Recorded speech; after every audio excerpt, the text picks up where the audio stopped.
I first fell in love with motorsports when I was 3 years old. I got my first dirt bike when I was 3 on my 3rd birthday. And then I actually started racing motocross by the time that I was 6 years old. Rode all the way through high school, tore my ACL 3 times in 4 years. So I spent a lot of time on crutches. And by the time that it was time for me to get my driver's license, I realized I'm not tearing my ACL when I'm sitting in the driver's seat. So one thing kind of led to another, and dirt bikes and cars kind of just translated really well together, and I eventually fell into racing. Very similar to Bri, my dad started taking me to races when I was in diapers still. It was kind of our thing that we would go to Mid-Ohio Sports Car Course up in Ohio and watch every spectator weekend we could. And I was just always so enamored with the racing. Like, that was my happy space. That led to Hot Wheels cars, which led to slot cars, which led to RC cars and racing games. And it was just always about that racing competition and the experience and the freedom that driving gave and all of that. Now I make my living as a professional driver and driving coach. When I was initially approached by Bridgestone for this opportunity to be taught autocross by a professional autocross instructor and racer, I was blown away. But honestly, I was a little nervous just because I was like, okay, I've never done any sort of autocross at all before. And so I was really nervous to have to do that on camera for the very first time. And I was wondering if I was going to progress as fast as I would like. I'm honestly very competitive with myself in my own head. And I was like, this is going to be time, so I'm going to know exactly if I'm doing better or not doing better, like, immediately. So hopefully I do a good job.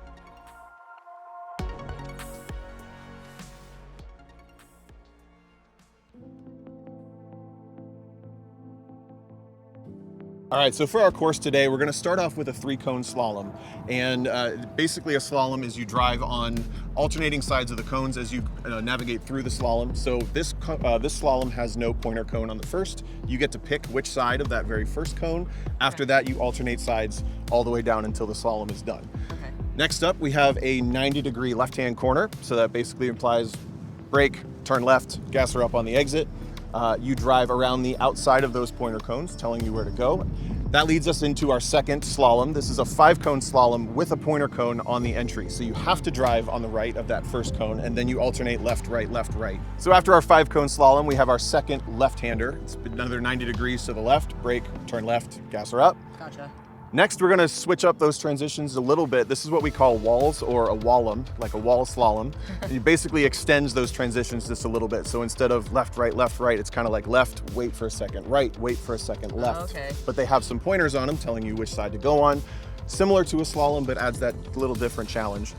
Then to end the rest of this course, we have a 180-degree corner to the left and then a 180-degree corner to the right, what we might call a sweeper. So you're gonna kind of let the car settle into that corner for a little while, then you have an acceleration zone, and then we're gonna repeat to the opposite direction before we trip the beam at the lights. We're gonna get our time and see how you did. All right, Bri, there's our course for the day. How you feeling? You ready to drive? I'm so ready to get behind the wheel. One more thing before we drive, we gotta check our tires. It's a good idea. I would say tires are the biggest limiting factor or success factor to a car. And the reality is you have 4 tennis shoe sized contact patches to put everything else the car has to the ground. So if the tire is exceptional, the rest of the car can not even be that great and you'll go really fast. So ultimately tires are kind of the last thing that the car does and the first thing the ground sees, which means they need to be as good as they can possibly be, especially when it comes to competition.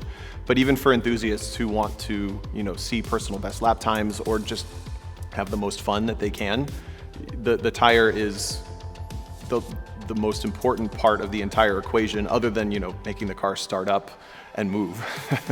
Then it's the tire. The tires I want for autocross are the fastest ones, plain and simple. And right now, the Potenza RE-71RS is easily the best tire in all conditions for autocross, road course, wet, dry.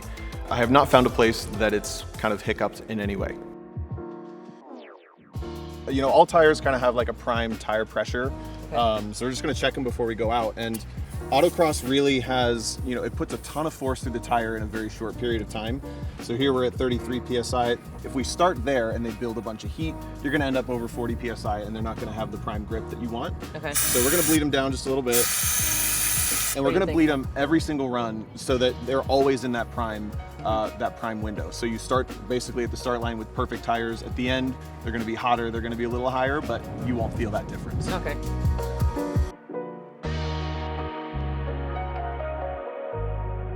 Everyone's learning curve is different, coming especially to a new discipline for autocross. I'm really optimistic with Bri because she is a stunt driver, she's a drifter. That means she understands momentum. She's probably got an understanding of weight transfer on top of the motocross stuff, which builds really good visual techniques and really good muscle memory for where I should be looking to end up there.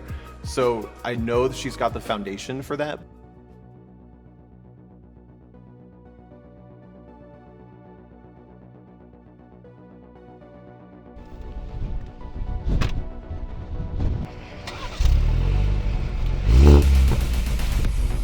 All right, Bri, show me what you got.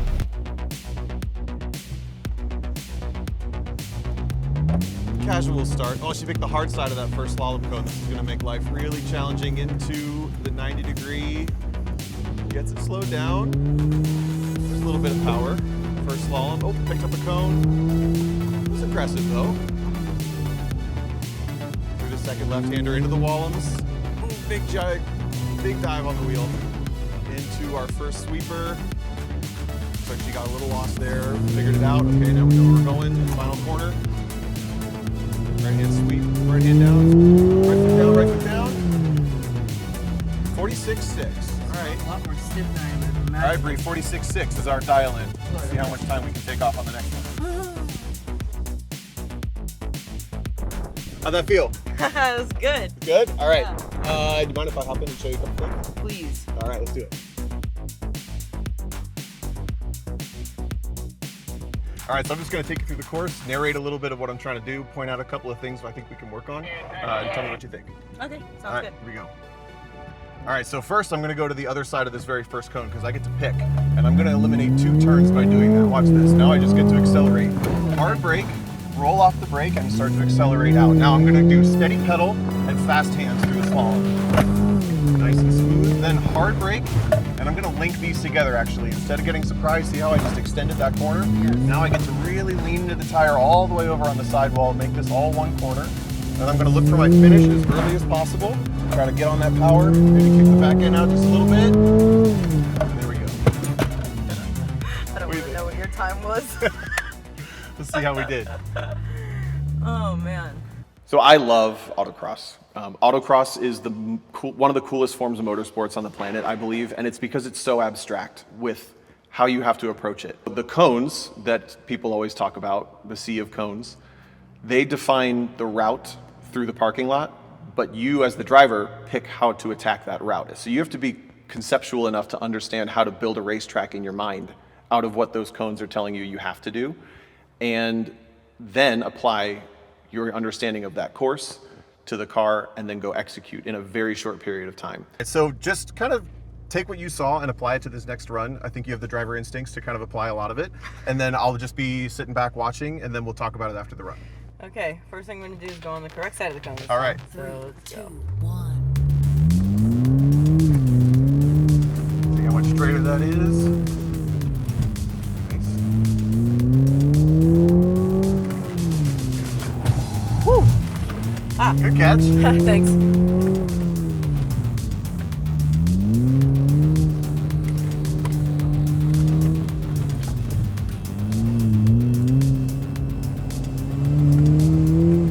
Nice. Strong finish. All right. How much faster did that feel? A lot, and my drift instinct kicked in pretty quick, so that was cool. That's good. Yeah, What part of with the catching the car? Oh yeah, when full it started throttle? coming around a little bit. It is a little bit, I feel like I'm very like hands-on the steering wheel, which is interesting for me because usually I'm just like this and I'm just like woo, you know. Sure. How was that again? Yeah, woo, like this exactly. Yeah, just like I flick it once and let it go and let the car do all the work. No, I'm just Okay. kidding. Yeah, definitely a lot faster than the last time. I feel like I'm being more aggressive with throttle and my steering input. I just have to find like the fine line of balance for that, and it might honestly be me jerking too much instead of like a slower, more gradual input. Sure. But I don't do this, you know? Yeah, there's definitely a difference between fast and smooth. You can do things quickly, smooth, and you can do things really abruptly. So you want to always keep that smoothness in, because the car and the tire can only do so much when you're kind of asking them to do everything all at once. So one thing I want you to try to do for the next run is brake harder. Did you ever feel any lock brakes or anything like that? No, and I realized that you were braking a lot harder than I was, but I figured that was probably because you were going a lot faster than me. Sure, but you always want to use 100% of the brakes if you can for these major corners, you know, when you actually have to slow down. You have a very small window to do it, so you might as well just whack the brakes. And you should be braking in a straight line, not while you're cornering, correct? Generally, yes. And then as soon as you want to turn is the time to release the brakes. Okay. But again, smooth. So you want to be like hard on the brakes, smooth release off as you turn into the corner, and then kind of get to throttle as early as you feel you can. The only other adjustment I want you to make is for the slalom. Try to come in slow and exit fast. Okay. So last time you kind of came in fast, driving past the first 2 cones, and then realized like, oh, I'm not going to make this at about the third and fourth cone, right? Okay. So come in a little slower and just have those fast hands to keep up with the rhythm of the slalom.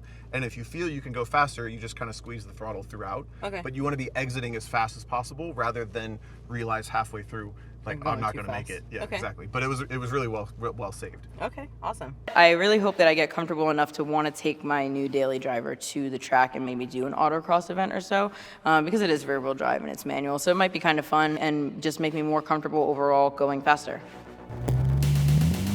All right, 46.6 to beat. Already way ahead by picking the easy side on that first slalom cone. Through the left-hander into the slalom.